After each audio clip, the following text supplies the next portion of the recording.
Happy Holi. আজ আমরা সবাই মিলে রং খেললাম, কিন্তু রং খেলার আগে প্রথমে সকালে উঠে স্নান করে পুজোটা দিয়ে নিলাম।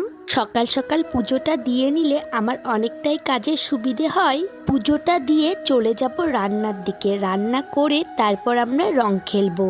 কিন্তু রান্না করতে করতে আমার যা এসে আমাকে রং লাগিয়ে দিয়েছে।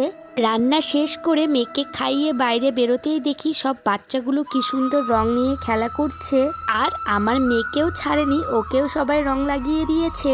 এগুলো দেখলে সত্যি কথা বলতে নিজেদের ছোটবেলার কথা মনে পড়ে যায়। আমরা এই হোলির সময় রং তো খেলতাম, তার সাথে রাধাকৃষ্ণ সেজে প্রত্যেকটা বাড়িতে গিয়ে একটু করে নাচ করতাম, আর তারপর ওরা আমাদের যেইটুকুটা দিত সেটা দিয়ে রাতে আমরা আবার পিকনিক করতাম। এখন তো আর এখানে তেমন দেখি না, কিন্তু আমার বাবার বাড়িতে এখনো ওই জিনিসগুলো প্রত্যেকটা বাচ্চাই করে। মেয়েকে আগের বছর একটা পিচকারি কিনে দেওয়া হয়েছিল, ও তো ওইবার খেলতেই পারেনি, ও ভীষণ ছোট ছিল, তাই এবার ওকে বের করে দিলাম।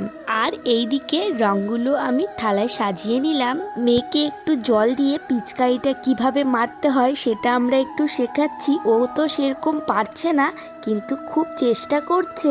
ও না পারলে কি হবে, ও ওটা পেয়ে অনেকটাই খুশি, পুরোটা লাফিয়ে বেড়াচ্ছে। তারপর আমি আমার বরকেও একটু রং লাগিয়ে দিলাম, ও আমাদের রং লাগিয়ে দিল। আমরা না হোলিতে তেমন বাইরে গিয়ে খুব লোকজন নিয়ে ধুমধাম করে করি না, ওই বাড়ির আশেপাশেই সবাইকে একটু রং লাগাই।